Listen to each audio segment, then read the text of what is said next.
parler de l'Olympique de Marseille. L'Olympique de Marseille qui est extrêmement actif pendant cette période de mercato. Henri Jo arrive tout de suite sur notre plateau pour nous en dire un petit peu plus. Salut Henri Jo. Salut Tia, Philippe. Salut. Yellow, salut. Salut. Vous allez bien? Très très bien. On vous sent toujours très d'attaque, très déterminé. Oui, je suis toujours prêt à attaquer. Aujourd'hui, si Jean-Philippe me provoque, je réagis et je vais l'attaquer. Ne nous obligez pas à sortir la VAR du sport que Jojo nous avait fait découvrir. Non mais ça, c'est le sport. Moi, je parle plus des arguments, des analyses, de tout ce qui concerne le côté émission, pas il n'y a pas de la souci. bagarre. Bon, allez Henri Jo, que se passe-t-il du côté de l'OM en cette période de mercato? Alors Marseille qu'on croyait financièrement atteint ou très inactif, mais cette fois-ci, pour la nouvelle saison, l'équipe de l'OM est très très active sur le marché des transferts. Explication. Comme le Paris Saint-Germain, le rival olympique de Marseille est aussi très actif sur le marché des transferts. Le club phocéen a officialisé plusieurs arrivées dans son effectif. Leonardo Balerdi, Gerson, Conrad de la Fuente et surtout Matteo Guendouzi joueront à l'OM la saison prochaine. Ce mercredi, Guendouzi a été officiellement présenté. Gerson devrait aussi l'être ce jeudi, mais le président marseillais a évoqué le cas Hatem Ben Arfa en conférence de presse.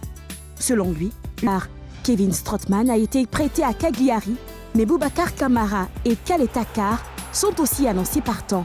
Le mercato marseillais s'annonce encore très long, à un mois du coup d'envoi de la Ligue 1.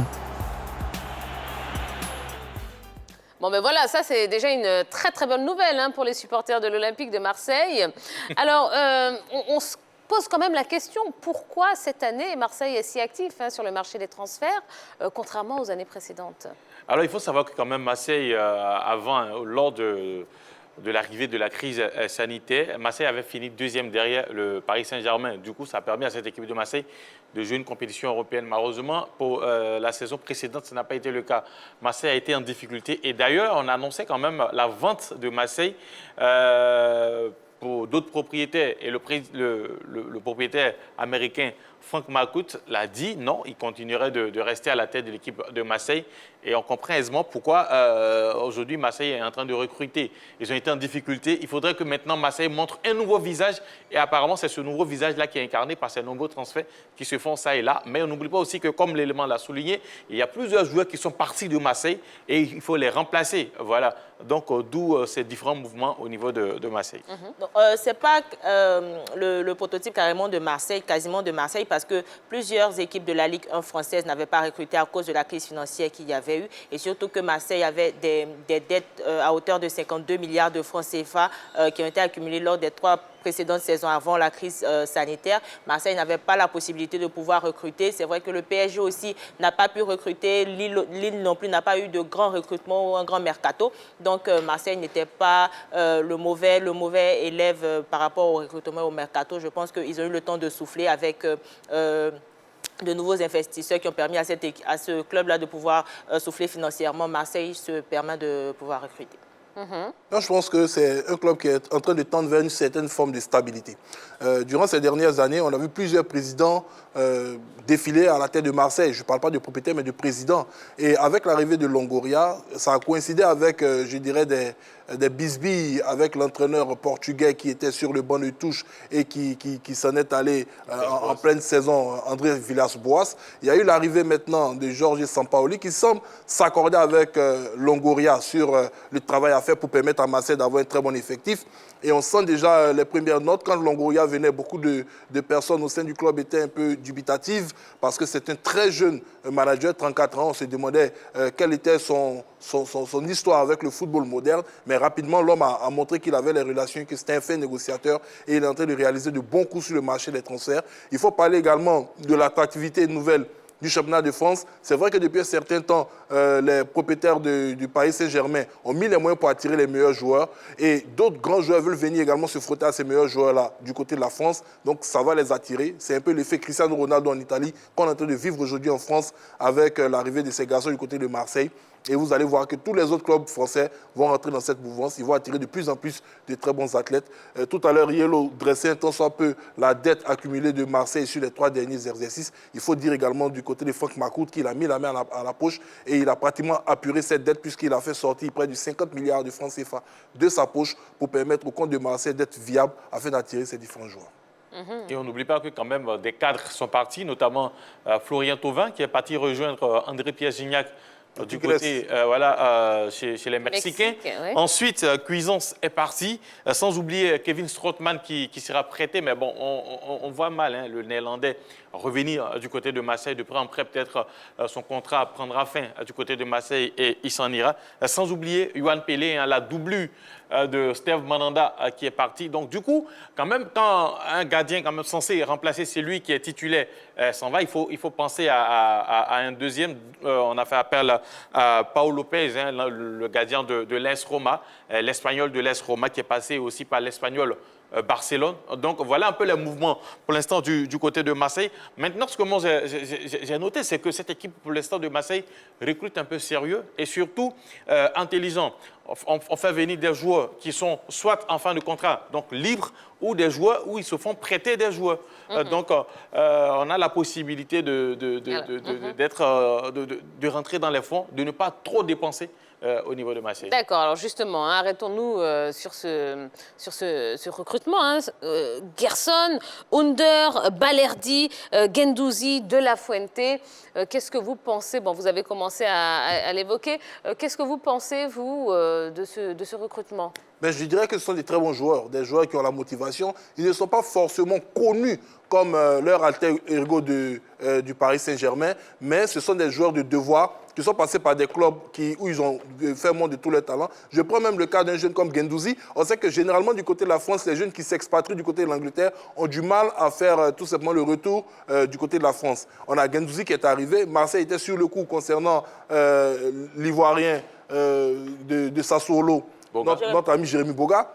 On attend toujours de savoir si Jérémy Boga va faire le pas pour rejoindre cette formidable formation marseillaise. Mais je dois dire que ça donne quand même envie de voir ce club-là recruter sérieux. On ne cherche pas à recruter du bling-bling ou des joueurs en fin de contrat pour faire uniquement du marketing. Je pense que cette année, du côté de Marseille, le projet semble sérieux. Il y a aussi un entraîneur, je l'ai dit, Jorge Sampaoli, qui a vécu de grands moments dans de grands stades et qui peut former un très bon groupe. Ben, l'un mis dans l'autre, je pense que c'est ce qu'il est en train de faire aujourd'hui. Je dis, comment on appelle bon, je suis un peu sceptique quant à l'arrivée de Jérémy Boga. Hein. Quand on voit ceux qui sont déjà arrivés, notamment Cengiz Under, le Turc, et Santos da Silva, Gerson Santos da Silva, quand même, c'est à peu près le même profil que Jérémy Boga. Est-ce que faire venir Jérémy Boga, quand on sait qu'il y a Dimitri Payet, Under, da Silva, Gerson, est-ce que ça ne sera pas une accumulation du même profil au même poste? Ça, c'est la grosse interrogation. Maintenant, si Marseille, aujourd'hui, a d'autres ambitions, parce que quand on regarde un peu ces dernières années, surtout la saison passée, quand même, Lille n'avait pas, je dirais, l'effectif du Paris Saint-Germain, mais Lille est allé chercher le titre. Donc, ce qui veut dire qu'en plus de Lille, un club comme Lyon, comme Marseille aussi, comme peut-être Nice, où Christophe Galtier est parti, peut prétendre à décrocher le titre. Donc, du coup, en faisant venir ces gens de joueurs, peut-être ça peut donner une autre ambition à cette équipe de Marseille. D'ailleurs, Franck Macoute, quand il est arrivé, c'était un projet pour être champion de France, mais jusqu'à présent, on n'y arrive toujours pas. Donc, pour l'instant, avec les deux joueurs qui sont présents au même poste que Jérémy Boga, j'ai des doutes. Maintenant, si le projet marseillais est plus grand, si la vision est plus grande, peut-être l'Ivoirien peut arriver du côté de Marseille. Sans oublier le jeune attaquant quand même qui vient du FC Barcelone, Konrad de la Fuente, américain. On verra aussi ce qu'il va apporter parce que déjà, Arkadiusz Milik n'est pas sûr de rester toujours avec Marseille. Il est courtisé par la Juventus de Turin. Donc, on ne sait pas si jusqu'à la fin du mercato, il s'en ira du côté de Marseille. Peut-être ça donnera la place à ce jeune joueur de pouvoir s'exprimer. Quand on sait aussi que Valais Germain est parti. Je veux dire rapidement un petit mot concernant l'arrivée de Jérémy Boga. Vous savez que quand on est un club comme Marseille, on a forcément des ambitions, je ne dirais pas démesurées, mais des ambitions qui vont au-delà du simple fait de vouloir remporter le championnat de France. Et on sait que cette année, ça va être un championnat qui va se jouer à haute intensité. Le Paris Saint-Germain va essayer de reprendre sa place de champion de France. Il va falloir batailler dur pour espérer leur passer devant. Et dans une saison, il y a beaucoup d'éléments aujourd'hui qui rentrent en ligne de compte. On sait qu'on vit avec la pandémie à Covid-19 qui fait des indisponibilités incroyables dans le monde du football. On a vu le nombre de blessures consécutives aux 3 mois d'arrêt de football à un haut niveau. Avant que les clubs puissent retrouver cette stabilité-là, il va leur falloir avoir un effectif qui puisse leur permettre de pouvoir attaquer surtout les grandes compétitions en plein moyen. Et l'arrivée de Jérémy Boga pourrait tout simplement s'inscrire dans cette ligne. Il y a aussi Deli Simon qui a été annoncé du côté de Marseille, puisque déjà au niveau des défenseurs, quand même, il y a Boubacar Kamara et Khaled Achar qui peut-être quitteront Marseille. Donc, ce n'est pas encore terminé. C'est vrai, il y a du mouvement, mais ce n'est pas encore terminé du côté de Marseille. Il y aura forcément des départs et d'autres arrivées à Marseille. D'accord. Alors, avec toutes ces recrues, vous pensez que Marseille peut rivaliser avec le Paris Saint-Germain pour le titre cette saison? D'abord, je dirais non. Non, moi, je dirais oui. Parce que... alors, Henri Joual a pris un exemple. Voilà, merci. Il a pris l'exemple de Lille. Il a pris l'exemple de Nice. C'est-à-dire que de plus en plus, on va avancer dans le championnat de France et ce sera de plus en plus difficile, je n'ai pas dit un peu, mais difficile pour un club comme le PSG de réaliser ce qu'il faisait auparavant. Parce que les clubs sont en train de monter en puissance. J'ai parlé de l'effet Cristiano Ronaldo. Les clubs sont en train de recruter de très bons joueurs. Voilà, quand on voit les garçons comme Dolberg aujourd'hui qui sont excellents du côté de l'Euro, qui évoluent du côté de Nice. Et à Nice, on a Christophe Galtier, comme il a dit, ils vont faire un recrutement, à mon avis, XXL.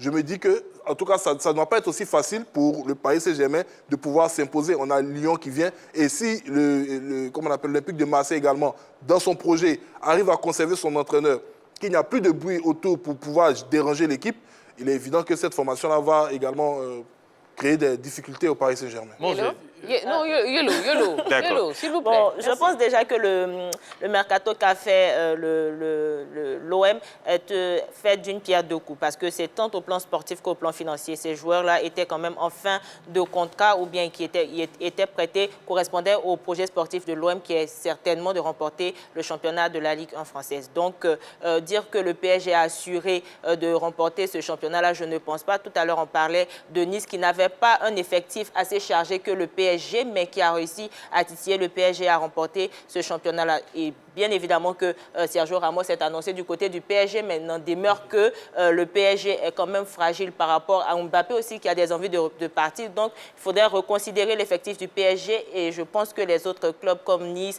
Lille se renforceront. Peut-être aussi l'OM et Lyon se renforceront pour titiller le PSG. Alors moi, j'ai dit non parce que déjà, Lille, il faut savoir que Lille, quand même, l'effectif de Lille était là. Et quand même, Christophe Galtier a travaillé avec cet effectif pendant 3 ans. Maintenant, Marseille fait venir Marseille, ça sera un nouveau 11 au début du championnat par rapport à ce que nous avons l'habitude de voir. Donc déjà, il faut chercher à reconstruire une équipe. Ensuite, il faut reconsidérer quand même les choses. Le Paris Saint-Germain est sorti du Final 8 très, très diminué avec beaucoup de blessures. Du coup, le début de saison a été difficile. Il fallait composer chaque week-end un nouvel effectif pour Thomas Tuchel. Ensuite, il a été débarqué. Arrive l'Argentin, l'ancien de Tottenham, Pochettino. Du coup, le Paris Saint-Germain a rencontré d'énormes difficultés, y compris les blessures et les instabilités à la tête du banc du Paris Saint-Germain. Donc, Lille a profité. Je ne dirais pas que le titre n'est pas mérité, mais quand même, Lille a su profiter. Mais c'est une nouvelle équipe du Paris Saint-Germain qui va partir, avec quand même des expérimentés, notamment en défense. Ramos, sans oublier Achraf Hakimi qui vient d'arriver, qui va blinder le côté droit. Donc, du coup, cette équipe du PSG, là, bon, je la vois mais hyper favorite pour le titre au niveau de la France. Marseille va essayer de construire une équipe et Marseille n'ira pas chercher le titre cette saison. Si peut-être titre il y a, et on va attendre la deuxième saison de Sampaoli, parce que là, il fait une demi-saison avec l'équipe de l'OM. Il va falloir attendre la deuxième saison pour espérer voir cette équipe de Marseille essayer d'aller chercher le titre. Mais sinon, cette saison, ça sera compliqué pour eux. Peut-être ils vont chercher à se qualifier pour une compétition européenne et l'année prochaine, essayer de, pourquoi pas, voir plus grand. Le seul élément que je veux ajouter, c'est qu'Henri Jody sait que Marseille sera confronté un tout petit peu au même problème que le Paris Saint-Germain.